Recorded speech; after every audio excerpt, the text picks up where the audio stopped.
Welcome to Operation. I'm going to talk about clause number 8. ISO 9001 2015. Clause number 8 is operation. Operation is basically how we are cooking. It's like a cooking process, the manufacturing process, the product realization process. Now, for different companies, operation could mean different things. For a fabrication or structural fabrication company, it could mean piece parts preparation, assembling, welding, dimensional checking, and finally delivering it to the customer. So it's basically the manufacturing process. For a pressure vessel manufacturing company, it would be manufacturing the pressure vessels. When you start welding, gasketing, preparation, forming the shell cores, forming the descents, joining first shell cores to the second shell cores, and then assembling different shell courses and the descents, and then finally welding the complete thing and putting them onto saddle support, and then finally doing hydro test and making painting and coating whatever is needed. That's operation for a pressure vessel manufacturing company. For us, a company like TCB, we are offering the training.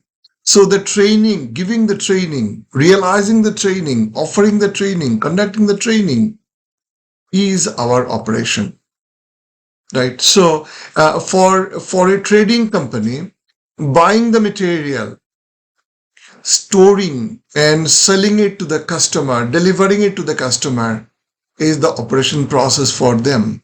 So for each organization, different types. In a hospital, doing the operation, doing the procedure is the operation. For an institution, educational institution, conducting the classroom training for the students is the operation. So you have to see, and for an aircraft, airlines flying the aircrafts. An operation is the largest clause. It has got many sub clauses. Now I will have an overview and then we'll go into every sub clauses slightly in more detail because this is very important for you to understand. So the first one is planning and control. Now planning and control means it's like a PDCA model. Plan, do, check, and act. We are into the doing element because operation is doing. Even in doing, there is planning. So PDCA within PDCA is possible. So first you need to have a product and service realization plan. For a project, it could be project implementation plan, project quality plan, manpower mobilization plan, equipment mobilization plan, material mobilization plan, manpower deployment plan, all those kind of things. For training organization, we have got a training realization plan. For a manufacturing, as I've given the example of pressure vessel or fabrication industry, they use something called inspection and test plan, which will include all the stages of operation and what kind of inspection, verification, and checking are done at every stage to realize the product right in first attempt itself without any problem when it is produced. And this is done by stage-wise inspection in accordance with the plan. So planning is a very vital process, and we are going to talk about planning a little more in detail. Then you need to know what is the requirement of the customer for the products and services. Now, customer requirement is fundamentally important for you to know because the design and all subsequent operation will be based on what customer needs and expects. ISO whole standard is a standard to make sure the organization has got processes to identify what's customer requirement and offer that services meeting the customer requirement. Therefore, you need to have a thorough understanding of the product's requirement and service requirement and what organization has to do. In this, what we are basically checking is the communication with the customer to clarify and clearly understand the nature and the type of product and services the customer is looking for, and whether the organization has got capability to produce it and offer it in accordance with the customer requirement, maybe within the timeline. And the communication and clarifying any doubts, clarifying any ambiguity or ambiguous requirement any ambiguity so that the understanding is clear from all sides. So now you can design in accordance with the requirement, procure in accordance with the requirement, manufacture and deliver it in accordance with the requirement. Sometimes changes may happen, so all these are part of requirement for product and service. Requirement clause number 8.2. Then you are performing design. Naturally, once you know, quite naturally, when you know what customer requires, now you have to design to meet the requirement of the customer. It could be the pressure vessel, it could be the training, it could be sometimes bespoke training. Customer needs a specific timing, specific content. So you are designing the course content, meeting the customer requirement and validating all those elements will be there. It could be products, designing a structure, designing of a building, and all those kind of things. So in the design and development, there again is a design development plan. You need to have inputs, you need to have outputs, you need to have verification of design, review of design, validation of design, and managing changes to design and development process. All these things are part of design and development. Once you have designed, then naturally you are going to buy the material. Without material, procuring the material, you cannot produce the product and services that you are going to offer to the customer. So control of externally provided process, products and services. Control of externally provided process, product and service. You can buy products, you can buy process, and you can buy service. I have got a video exclusively on purchase process. So have a look at this element little more in detail, how to audit procurement, purchase and procurement process. So now once you purchased, you now have got a design, you have got a plan, you have got the material you have purchased. Now you are going to produce. The operation part is one of the most important part is the production process. It is the cooking process. You have got now to start cooking. You have to start producing the production and service provision for a car service company that is doing the car servicing. Customer needs changing of oil, changing of gearbox oil, engine oil, changing the spark plugs, changing the radiator water, radiator coolant, the changing the alternator belts, changing the tires, and maybe front wheel alignment. And those kind of things are requirement of a car service station. So you are actually doing those work, and as an auditor, you are auditing whether they are performing those tasks. In this, we check whether this organization has got process for product and service provision. Do they have capable people? Do they have got validated processes, right machinery, equipment, work instruction, whatever is needed? And they have got an absolute control on the production and service provision, sometimes procedures, process, guideline, external document, and all those kind of things are requirement of product and service provision.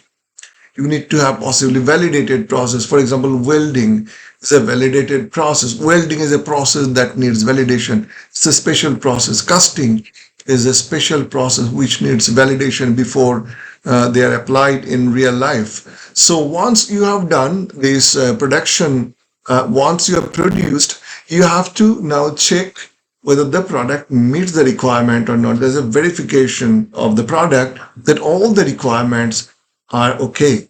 You have manufactured it in accordance with the requirement.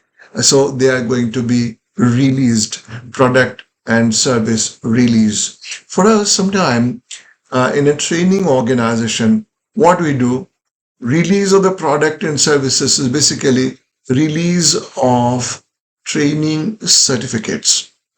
We have given the training, we have validated the training process is meeting the requirement, and you are doing examination and issuing the certificate. So you are declaring, you are announcing the results to the respective candidates and giving their certificates. So you are basically releasing product or service. This could be for a car service station. The car has been inspected. There is verifiable evidence that authorized person, very important, has verified all the requirements for product and services, and then they have documented all the observations and records are maintained that everything that the customer needed have been addressed and they all meet the requirement.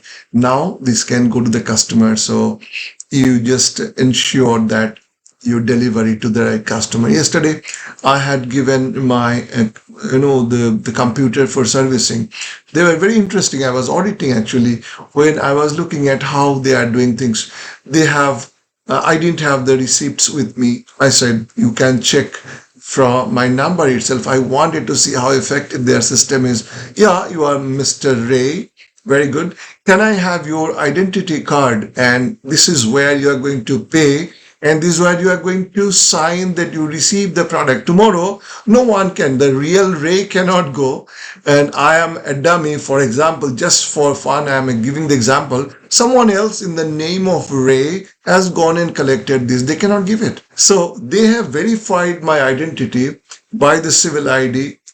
Civil ID is the national, the government issued identity card. Once I have given my number, telephone number, all these things are there. They verified by identity and given me the product back to me after servicing. So this is product, release of product and services. And then in the process, you may find that there is a non-conformity.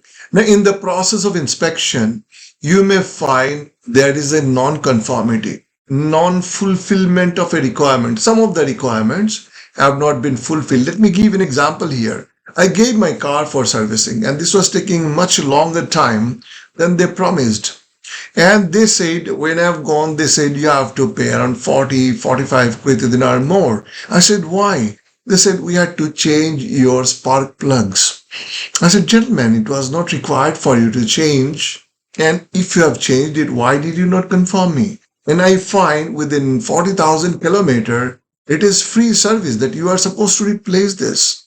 Why you are charging? I said, oh, sir, sorry, there was a mistake. I think we apologize. There was a mistake, wrong communication. We thought it is more than 60,000 kilometers. We replaced the spark plugs. Now we put them back again. The same spark plugs are going to go for some more time and we'll replace it when it comes because they didn't want to pay, do the service for free. And I would not have paid because I know the requirement as per the original equipment manufacturer. After 40,000 kilometers, you don't have to change the spark plugs. So this is a non-conforming service. I've raised a non-conformity on them saying that, gentlemen, you have not done it right. You have delayed me, you have delayed my servicing and you made me come here leaving that. I was running a lead auditor program on that very day in the evening session. So I have given this example. I'm giving it even now. The case study for TCB lead auditor training is based on an automotive car service station. So this example will be very relevant for you to check sometime. Additional work may be done, may be required to be done, but this needs customer agreement and acceptance because there'll be time delay and then additional time required, additional money required, and that needs customer agreement and communication in accordance with clause number 8.2 again. So this is what in a nutshell is operation. So operation will start with planning. Then you know what customer needs an expectation. You design in accordance with the requirement of the customer and then procure and then make the product. So production and service provision. Once you have produced the product and realized the services, then you are going to check and release the product and services. And after that, you are going to possibly find non-conforming output. In case of a non-conformity, you are managing non-conforming output, how you are doing, how you are managing non-conforming output. It could be rework, repair, the customer's concession without, additional work, use as it is, or regrade, downgrade, depending on the situations. We have got small learning resource and video for each one of the sub clauses. Please go through them. I just wanted to give an overview of operation here, and each individual clauses have been explained with greater emphasis. So please go through that, and I hope this short discussion was useful and interesting. Thank you so much for your time.